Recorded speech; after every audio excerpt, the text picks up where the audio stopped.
Cuma apa beza keris Melayu dengan keris Jawa? Apa bedanya nih? Sejarah keris kita akui boleh didapati sejak daripada kurun ke-8 zaman Medang Mataram lagi. Iya. Semasa zaman dulu nenek moyang kita beragama hybrid Hindu-Buddha. Hybrid. Ada hybrid. timeline atau garis masa yang sama di Semenanjung. Iya. Pedang pendek, contohnya pedang Greek itu dah ditemui di Candi Lembah Bujang. Kedua-dua senjata ini digunakan pada garis masa yang sama, tetapi tempat yang berlainan. Sebelumnya terima kasih untuk para dermawan di bulan ini. Terima kasih telah berdonasi dan menjadi member di channel ini. Semoga selalu diberikan rezeki yang berlimpah dan kesehatan. Amin ya robbal alamin. Assalamualaikum warahmatullahi wabarakatuh. Kembali lagi di Indo React TV. Oke guys, apa kabarnya teman-teman semua? Semoga selalu sehat, diberikan kesehatan ya. Semoga selalu diberikan rezeki yang berlimpah. Semoga dipermudahkan juga segala urusannya ya. Dan hari ini kita masih tengok Ustadz guys ya, supaya kita banyak pahala guys ya, tabungan kita untuk akhirat nanti. Kita dengar ceramah-ceramah Ustadz, ceramah-ceramah Islam. Dan hari ini kita juga masih melihat ceramah Ustadz Badlisa Alauddin ya. Masih juga di channel beliau, karena di channel beliau ini bagus-bagus ternyata guys isinya ya guys ya, isi ceramah-ceramahnya itu. Nah ini salah satunya ya yang akan kita tengok hari ini tuh ini guys, asal usul keris senjata pahlawan Melayu. Waduh, asal usul keris. Ustadz Badlisah ini kan memang paham banget tentang sejarah Melayu, tentang sejarah Jawa juga guys, gak cuma Melayu, Jawa juga dia paham. Beliau ini paham dengan Jawa ya. Sejarah Ketupat kemarin aku pernah, Wali Songo pernah beliau ceritakan, Pi Ramli juga pernah beliau ceritakan. Nah sekarang aku yakin pasti ceramah yang satu ini tentang keris itu banyak ilmu baru yang bisa kita dapat lagi guys. Kan kita tahu gak cuma di Melayu, keris itu adalah senjata yang menyebar luas lah di zaman dulu di Nusantara itu ya, nggak cuma daerah Semenanjung Malaysia, di Borneo juga, di Jawa juga, di Sumatera juga, dan bentuknya pun beda-beda gitu. Lekukannya pun ada hitungannya gitu kan, ada yang 3, ada yang 2, ada yang 5, dan bentuk-bentuknya juga beda gitu kan, nama-namanya juga beda, ciri khas daerah masing-masing, ciri khas kawasan masing-masing gitu kan ya. Tapi untuk lebih detailnya kita tengok aja langsung ya ceramah Ustadz Badlisah ini. Yuk. Indo React. Sedang hadirin sekalian, pertama kita bersyukur hari ini tengah hari Jumaat kita dapat semayang awal. Tahniah diucapkan kepada muslimin sekalian. Ini waktu masih Covid sebab ya. semayang datang semayang Jumaat awal ini fadilatnya besar. Kata Abu Hurairah radhiyallahu anhu, Nabi pernah menyebut, "Idza kana yaumul jumu'ati kana ala kulli babin min abwabil masjid malaikah yaktubuna al-awwalu fal-awwal." Setiap hari Jumaat, pada tiap-tiap pintu masjid ini akan ada malaikat yang ditugaskan oleh Allah untuk mencatatkan jemaah yang datang semayang Jumaat al-awwalu fal-awwal, seorang demi seorang. Tuan-tuan jangan ingat datang masjid tuan-tuan hanya dicatatkan kedatangan oleh Mai Sejahtera saja, dah. Ada lagi malaikat yang duduk di semua pintu. Apa kerja malaikat ini? Kata Nabi, dia mencatatkan nama manusia atau jemaah yang datang seorang demi seorang. Fa idza jalasa al-imam tawaw suhufa wa ja'u wa yastami'una dhikra. Nanti bila mimbar khatib naik saja mimbar, maka malaikat itu akan tutup buku kedatangan dan mereka akan datang duduk di hadapan mendengar khutbah. Hadis riwayat Bukhari, Nasai dan Ibnu Majah. Sebab itu pelajarannya adalah siapa yang datang ketika khatib dah pun naik mimbar, dia punya punch card merah. Iya betul ya, nggak dicatat. Diterima datang kerja tetapi rekodnya lambat. Iya, nggak kecatat. Jadi gitu. kalau tuan-tuan nak lambat, boleh telefon lah khatib, jangan naik lagi, saya on the way. Jam, saya on the way. Bincang itu boleh bincang sendirilah. Sidang Jumaat sekalian, asal-usul senjata pahlawan Melayu. Nah ini dia guys, asal-usul. Peperangan adalah perkara yang kita tak dapat elak. Betul. Dalam kehidupan manusia dan juga tabiat manusia itu sendiri, kita memang suka berperang. Iya betul. Zaman kita tak boleh pakai senjata, kita perang pakai WhatsApp, kita perang dalam Facebook. Kita memang suka berperang. Suka berperang. Atas jalan raya berperang, nak jadi paling cepat, nak jadi paling laju. Sebab itu dalam Quran Allah Ta'ala sebut, walaupun ada orang dia anti perang, ini jenis-jenis hippies ni, peace no war, kutiba alaikumul qitalu wa huwa kurhun lakum, kamu diwajibkan berperang kata Allah, padahal perang ini sebenarnya kamu tak suka, sebab perang ini ada harga yang perlu dibayar, kematian, belanja besar dengan persenjataan. Tetapi Allah Ta'ala sebut, asa antuk takrahu syai'an wa huwa khairul lakum. Tapi ingat, ada benda yang kamu tak suka, tapi benda itu yang terbaik untuk kamu. Dan ada juga benda-benda yang kamu terlampau suka, tapi ianya tidak baik kepada kamu. Maka bermula daripada asas peperangan, ini yang menyebabkan bangsa-bangsa di dunia mereka mencipta senjata-senjata sendiri untuk menghadapi kebarangkalian berlakunya peperangan ini.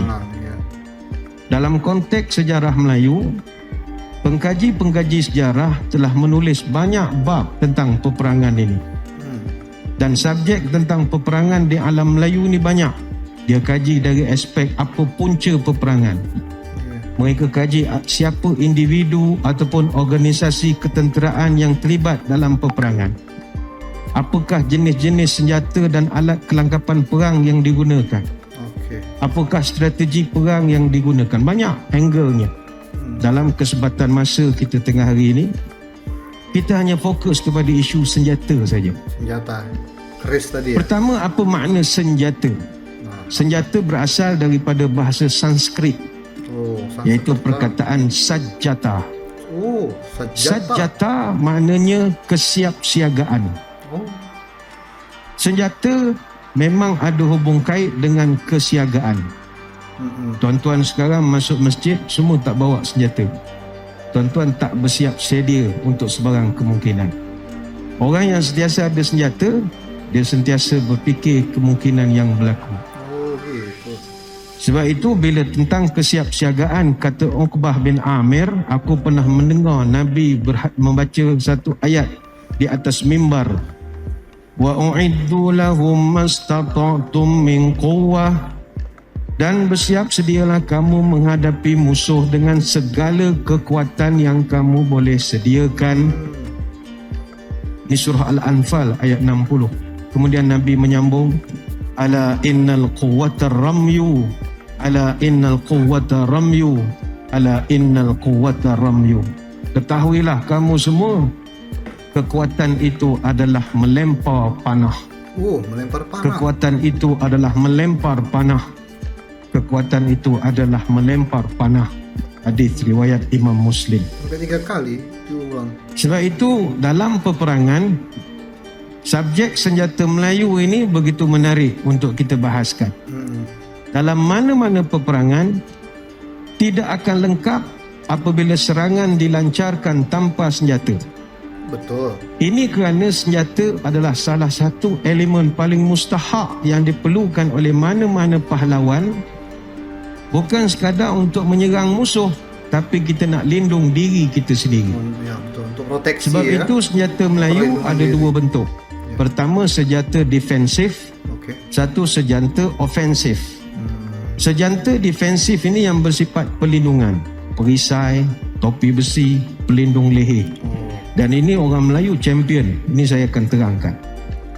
Ada senjata ofensif, senjata menyerang, lembing, tombak.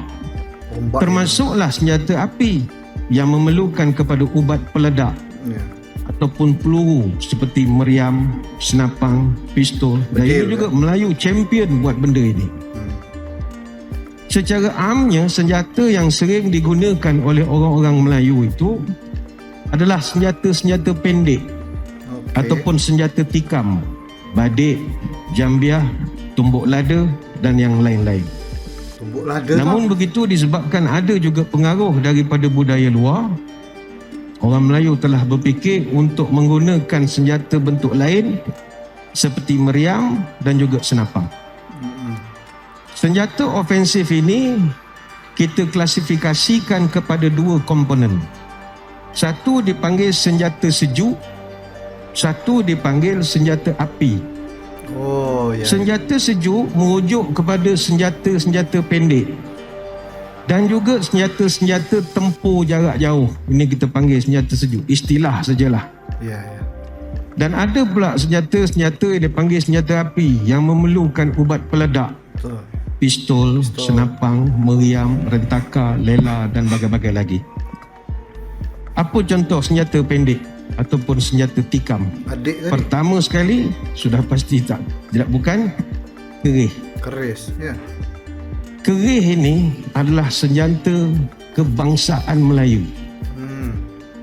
dan dipercayai telah digunakan secara meluas lebih daripada 600 tahun dulu di seluruh kepulauan Melayu. Dan kita akui bahawa ianya berasal dari Majapahit. Itu kita akui. Berasal daripada Jawa. Dari Jawa. Kerana terdapat satu ukiran keris yang telah dihasilkan kira-kira 800 Masihi yang lalu di Candi Borobudur. Dekat tempat aku Dan tu guys. teori ini banyak telah dibahaskan. Tak kisahlah siapa pun yang mencipta kerih itu. Yang penting kerih adalah sebahagian daripada senjata kebangsaan kita. Sebab itu bagi orang Jawa, simbol kesempurnaan orang lelaki mesti ada 5. Curiga, turangga, wisma, wanita, kukila. Wajib ada 5. Pertama curiga, kerih. Tapi kerih Jawa sisip di belakang. Ya, betul. Kerih Melayu sisip di depan. Ya, betul juga. Maknanya kita transparent, tak ada apa nak sorok. Saya bawa kerih, kalau you takut, tak takut lah. Jawa kerih di belakang. Nampak okey, tapi kalau kita samsing, dia bawa keluar lah. Kita tak tahu dia bawa. Yang kedua turangga, kuda.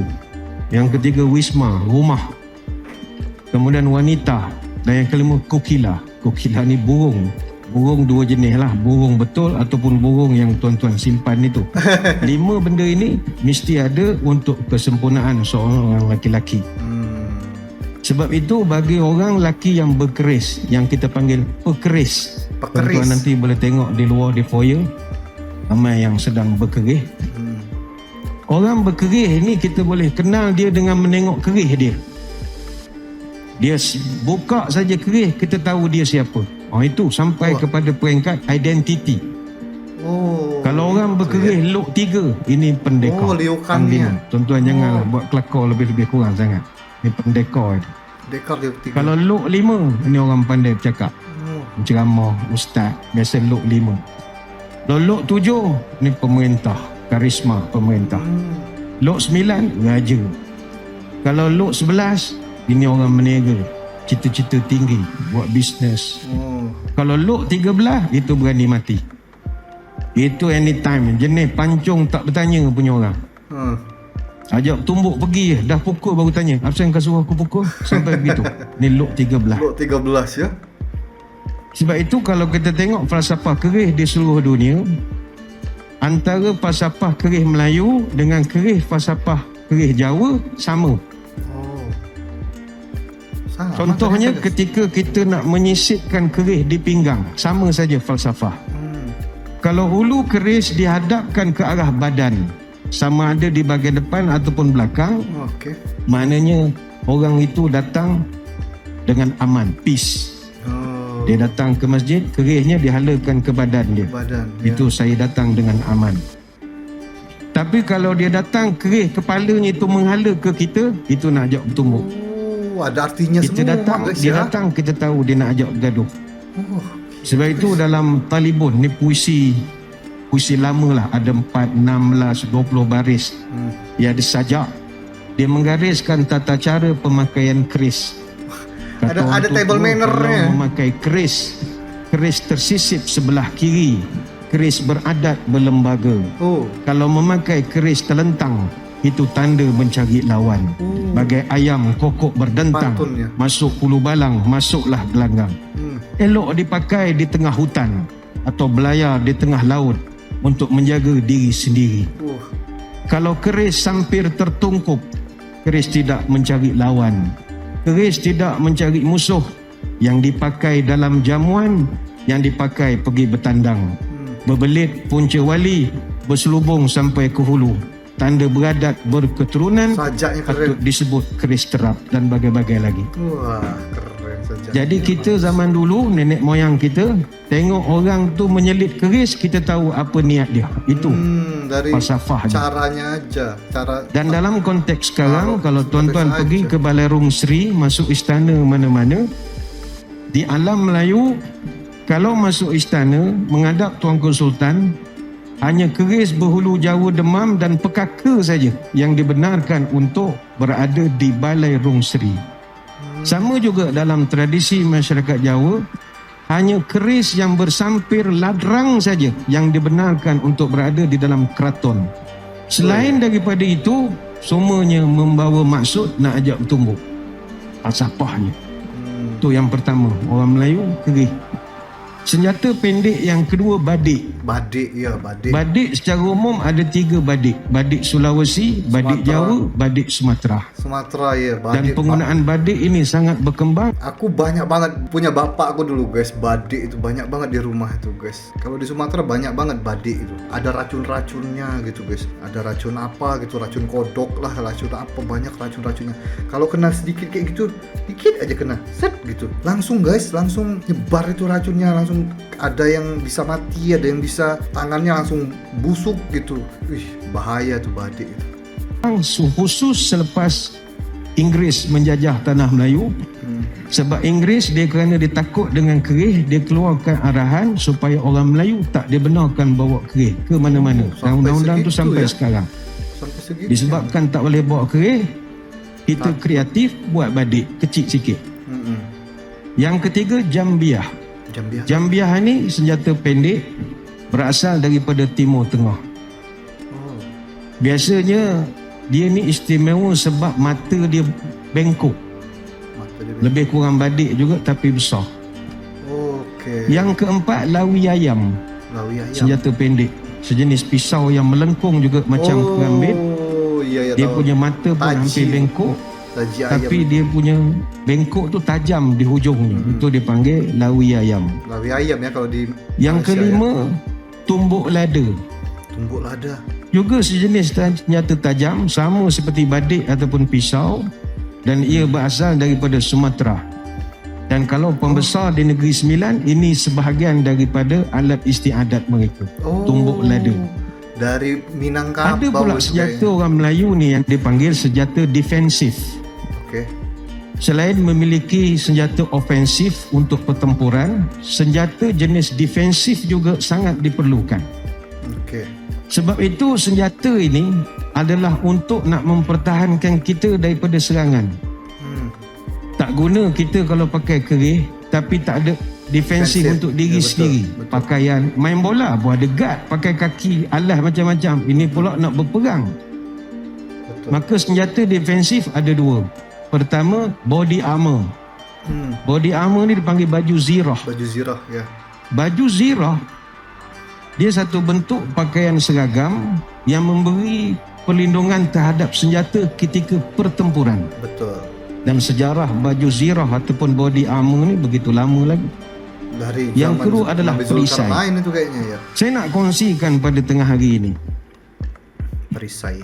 antara senjata dengan perisai, mana yang dicipta dulu? Nah. Tak tahu juga. Kita orang Melayu ni, dulu Mat Saleh selalu panggil orang Melayu ni pemalas. Melayu malah. Ya malas. Dia kata bangsa lain semua rajin. Tapi percayalah, malasnya Melayu ni ada sisi positif. Positifnya adalah dia jadi bangsa yang kreatif. Ya. Ada satu kajian yang pernah dibuat oleh penyelidik di Oxford baru-baru ni tentang perangai orang Melayu. Orang Melayu ni dia ada satu genetic genius. Tang mana genius dia? Genius ada Genius genius. dia berpunca daripada malas dia. Wah. Orang tua-tua kita dulu malas. Bukan malas bekerja negatif, tidak. Nak pergi berperang, malas betul nak bawa senjata besar-besar. Okey. Long sword macam Saxon, kita Ya, tengok cerita-cerita. Betul. Barbarian, perang Arab, baju besi. Gede-gede. Kita yang menengok filem itu pun, macam mana dia bernafas? Itulah nenek moyang kita dulu pun malas juga. Malas aku nak pakai topi besi begitu. Bawa tukul. bawa pedang macam Viking, kapak Viking. Oh, dia kata letih. Bawa barang tu letih dah. Macam mana nak perang? Orang akan tuduh kau ni pemalas betul. Bawa parang pemalas. Bukan malas. Buat apa cari penyakit? Maka disebabkan malas kita itu, kita cipta senjata yang pendek-pendek. Betul. Tapi boleh juga membunuh. Iya juga ya. Kalau boleh bawa kerih, nak buat apa bawa parang, pedang panjang-panjang? Ini berpunca daripada malas itu tadi. Cuma apa beza kerih Melayu dengan kerih Jawa? Apa bedanya nih? Sejarah keris kita akui boleh didapati sejak daripada kurun ke-8 zaman Medang Mataram lagi. Iya. Semasa zaman dulu nenek moyang kita beragama hybrid Hindu-Buddha. Hybrid. Ada hybrid. timeline atau garis masa yang sama di Semenanjung. Iya. Pedang pendek, contohnya pedang Greek itu dah ditemui di Candi Lembah Bujang. Kedua-dua senjata ini digunakan pada garis masa yang sama, tetapi tempat yang berlainan. Tempatnya beda ya. Namun kenapakah keris berjaya outlasted pedang? Kenapa pedang tidak sepopular keris? Pedang yang di Lembah Bujang, pedang pendek itu, walaupun dia tersebar tapi tidak sepopular kerih. Apa sebab? Kenapa itu Ustaz? Kenapa kerih jadi pilihan berbanding senjata-senjata yang lain? Teringat saya kata-kata Ibnu Sina, setiap racun ada penawar. Kalau senjata adalah racun, apakah penawar kepada racun itu? Nah, di sini keistimewaan kerih Melayu. Dia pembunuh dan dia juga merawat. Sebab itulah penawar kepada bisanya kerih adalah perisai yang dicipta oleh orang Melayu. Perisai itu begitu ampuh sekali. Apa contoh perisai paling basic orang Melayu? Kain selempang. Kain selempang. Tuan-tuan kalau tengok cerita Bujang Lapuk, dia pakai selempang. Macam kita sekolah rendah, sekolah agama, samping tu kita buat selempang. Berselempang di bahu, jika dalam keadaan santai atau diikat di pinggang, dia akan panggil kain samping. Tapi sedarkah kita inilah perisai yang paling ampuh sekali ketika berlawan dengan mana-mana senjata. Pertama, sebagai perisai untuk menangkap senjata panjang dan ketika berhadapan dalam pertempuran jarak jauh. Yang kedua, kain samping yang kita ikat di perut kita ini berfungsi sebagai pelindung pembuluh darah utama yang berada pada kedua-dua peha hadapan dan juga kemaluan. Itu orang Melayu kalau ikat kain pelekat, nak buka bukan senang. Tuan-tuan buka kain pelekat senang tak? Dia punya jerut tak tahulah special. Kain selempang itu juga boleh diubah menjadi pelindung kepala semasa meranduk paya bakau. Daripada gangguan ular ataupun binatang buas. Ada juga menggunakan kain selempang itu untuk menggalas barang-barang. Sama macam penyamun Alibaba Bujang Lapuk, masuklah kain je, bawa pikul kulu kili. Dan yang paling basic, orang tua-tua kita dulu gunakan kain selempang untuk alas sembahyang. Baru satu kegunaan kain selempang sudah ada manfaat yang banyak. Belum kira jenis-jenis pakaian lain, siri-siri fabrik yang ditenun secara teliti, itu jauh lebih banyak manfaatnya. Dan inilah penawar bagi senjata yang orang Melayu dulu cipta. Kecil, murah, mobiliti yang tinggi, ringan, menyerap peluh, dan yang paling penting, stylo. Gaya itu yang mustahak. Kita lihat kepada garis masa sejarah kerajaan-kerajaan yang pernah wujud. Semasa tanah Melayu di zaman hybrid Hindu-Buddha, Sriwijaya. Zaman nenek moyang kita tak berbaju. Penakluk datang silih berganti. Kedua-dua pihak menggunakan senjata yang sama, pakaian yang sama. Ini kita boleh lihat ukiran di candi-candi. Nenek moyang kita pernah diserang Jawa, India, Siam, sampailah munculnya tamadun Melayu itu sendiri. Dalam sejarah Melayu dicatatkan, Sultan Melaka telah menitahkan Hang Nadim Hang Nadim. untuk mengumpulkan 500 orang penenun kain daripada India. Disuruhnya menenun mengikut, ni bahasa dipanggil tenunan Melaka. Sejarah Melayu tidak mencatatkan tuanku menitahkan orang perempuan pergi mengajar. Tidak. Dia tak suruh Tun Teja atau tidak hantar Tun Fatimah yang lemah lembut gemalai untuk nak mengajar penenun-penenun kain di India. Tapi yang dihantar panglima yang pancung tak bertanya, panglima yang kasar, bertimba 30 cangkir darah inilah Hang Nadim untuk mengajar penenun di India. Kenapa pendekar pergi ajar orang India menjahit? Betul. Dalam kitab Sulalatus Salatin disebutkan, kitab sejarah Melayu, Hang Nadim mengajar mereka satu persatu di rumah mereka. Lalu mereka berjaya menenun mengikut kehendak Hang Nadim. Maknanya setiap jenis tenunan custom made diajar oleh Hang Nadim. Jadi orang tak tahu rahsia ini selain daripada dia. Apa yang ditenun oleh Hang Nadim? Yang ditenun oleh Hang Nadim adalah penawar bagi racun yang dianggap ampuh di Nusantara, iaitu pakaian perisai. Yang ini jarang diangkat ke permukaan. Pakaian perisai. Di sinilah letak jawapan kenapa sejak zaman tamadun Melayu berada di kemuncak, orang Jawa, orang Siam gagal menakluk Melaka. Portugis tu kemudian. Siam gagah dengan gajah bagai-bagai. Jawa lagi gagah, santet lagi macam-macam. Tapi kenapa mereka gagal? Sebab orang Melayu ada penawar bagi semua senjata keris berbisa yang selama ini dipakai. Kain yang ditenun oleh orang-orang India ini dipanggil kain sarasah. Kain sarasah ini adalah bahan asas untuk pembuatan shield ataupun pelindung bagi pendekar-pendekar Melayu. Kalau tuan-tuan tengok, atas kain sarasah ini ditenun dengan lapisan benang emas dan perak. Dan tenunan itu dilakukan oleh pakar tenun daripada Pahang dan juga Terengganu. Yang disebabkan zaman dah berubah, sekarang hanya dipanggil songket. Yang biasanya dipakai untuk menutup main arteries pada badan manusia. Contohnya baju layang, itu untuk tutup belakang tubuh kita. Kalau sampin, ini untuk main arteries pada bahagian peha, perut dan juga alat sulit.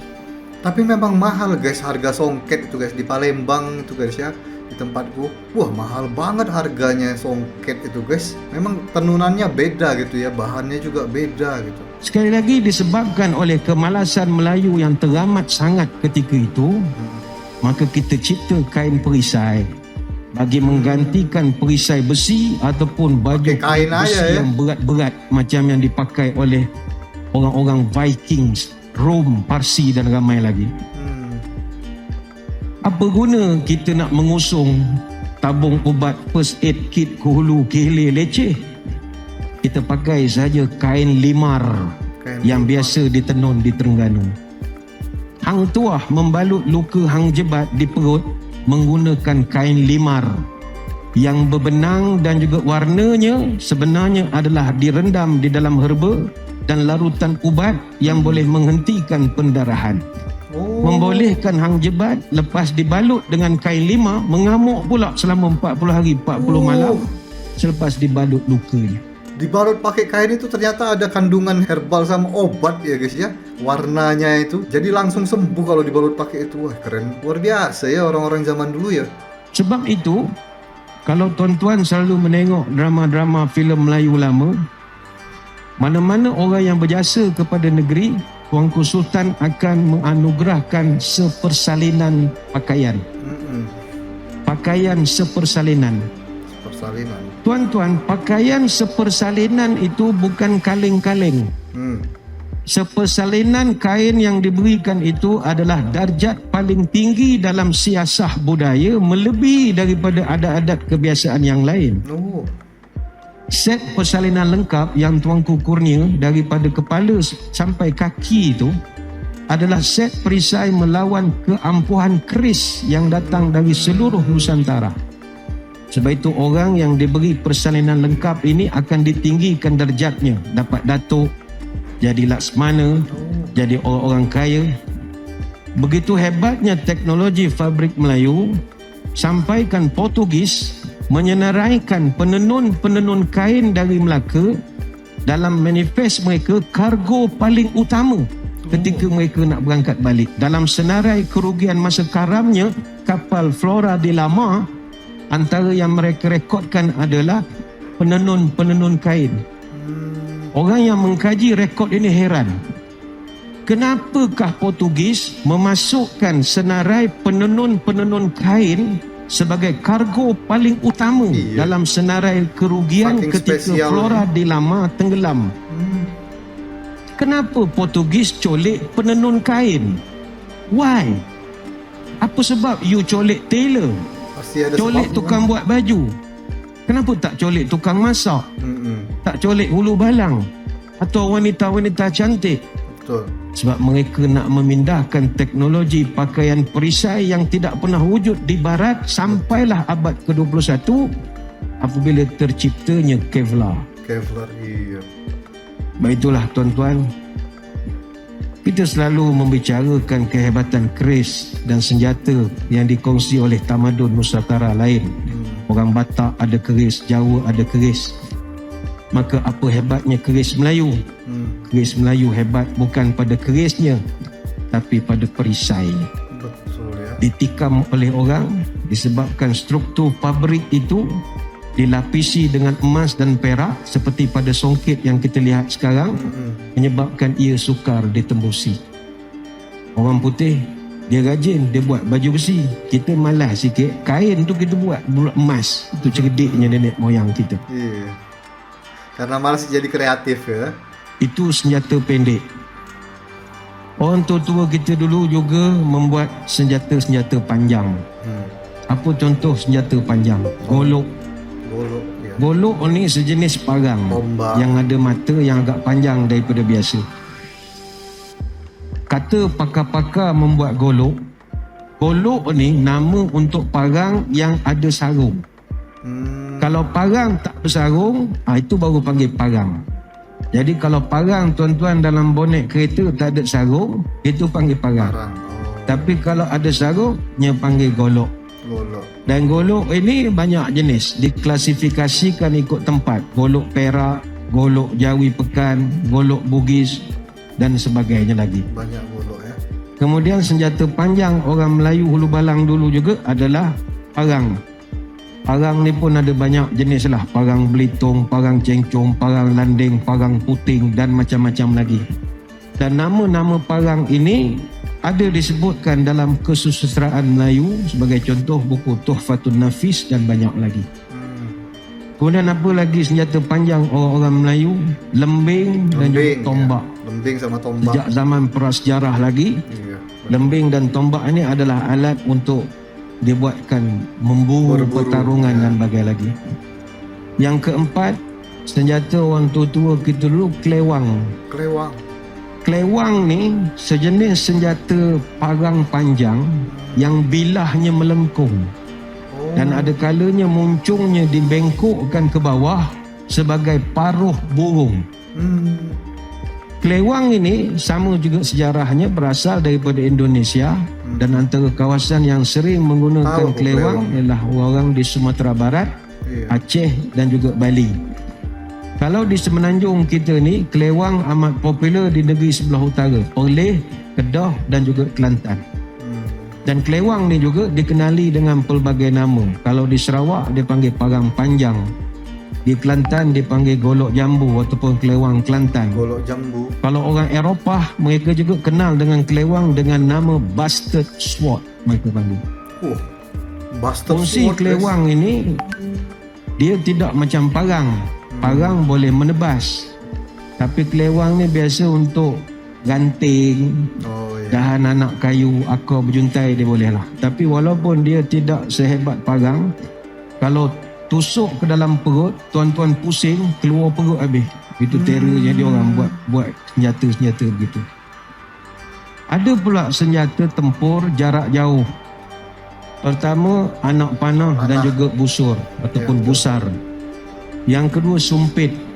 Yang ketiga, baling-baling. Ini mungkin tuan-tuan tak pernah dengar. Baling-baling ini sejenis senjata besi yang diikat berantai dan di hujungnya ada mata besi yang runcing dan juga tajam, dan dikatakan ia berasal daripada China. Kayak Jepang. Senjata ini akan dipusing dengan kuat, pusing. Ninja itu, guys. Lepas tu kita baling.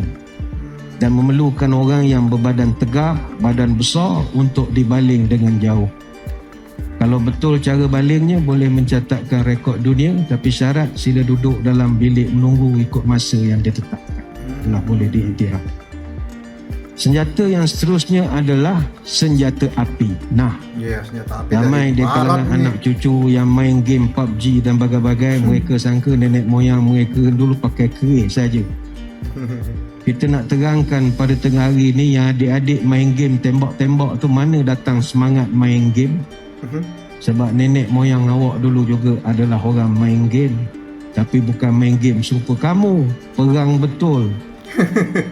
Senjata api orang Melayu nombor 1 senapang. Ya ke Ustaz, Melayu pakai senapang? Banyak sangat tengok drama, dia jadi tak tahu. Ada pelbagai jenis senapang yang digunakan di alam Melayu. Senapang batu, senapang kembar, senapang pediul, senapang kepuk, senapang kulai, trakol, pamuras, istinggar dan macam-macam lagi. Banyak senapang. Kalau trakol ini pistol. Banyak digunakan di petani dan orang-orang Melaka. Dalam perang Naning, trakol ini terkenal dalam perang Naning. Sekitar tahun 1530, trakol telah menjadi begitu maju dan penggunaannya menggunakan teknologi flintlock, kancing batu api, dan sejak itulah orang putih ambil jadikan pistol di negara barat. Asalnya nama trakol. Dari Melayu juga istinggar, orang putih panggil matchlock. Sejenis senapang yang ada kancing, ada locks, yang merupakan moyang kepada senapang patah hari ini. Dan istinggar ini kerap disebut dalam hikayat lama, Sulalatus Salatin.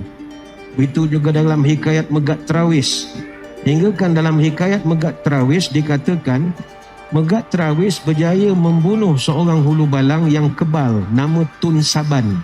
Tun Saban ni kebal, hebat. Dan Tun Saban ni dia tidak lut kepada segala jenis senjata kecuali istinggar yang dibuat peluru khas untuk membunuh dia.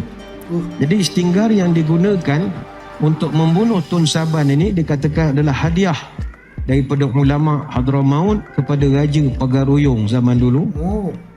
Dan ketika Portugis menyerang Melaka, Portugis telah mengumpulkan begitu banyak istinggar di dalam kota Melaka. Maknanya sudah menggunakan senapang ketika itu. Dan istinggar juga digunakan oleh penduduk-penduduk di Perak ketika menyerang Belanda yang membina loji-loji di Sungai Perak pakai senapang. Begitu juga pamuras. Pamuras ni kalau orang putih panggil blunderbusses. Senapang yang ukurannya lebih pendek daripada matchlock. Dia menggunakan peluru timah hitam ataupun lead. Dalam perang Naning, catatan daripada askar Inggeris menyatakan orang Melayu sangat pandai menggunakan pamuras sehingga kan Inggeris terpaksa hantar beberapa kali pasukan tentera ketika berlawan dengan Dul Said. Dan perang Naning itu sendiri berlaku dalam beberapa siri. Dalam masyarakat Melayu, selain daripada pamuras dan tarkul, ada lagi senjata-senjata lain yang digunakan, semuanya jarak jauh.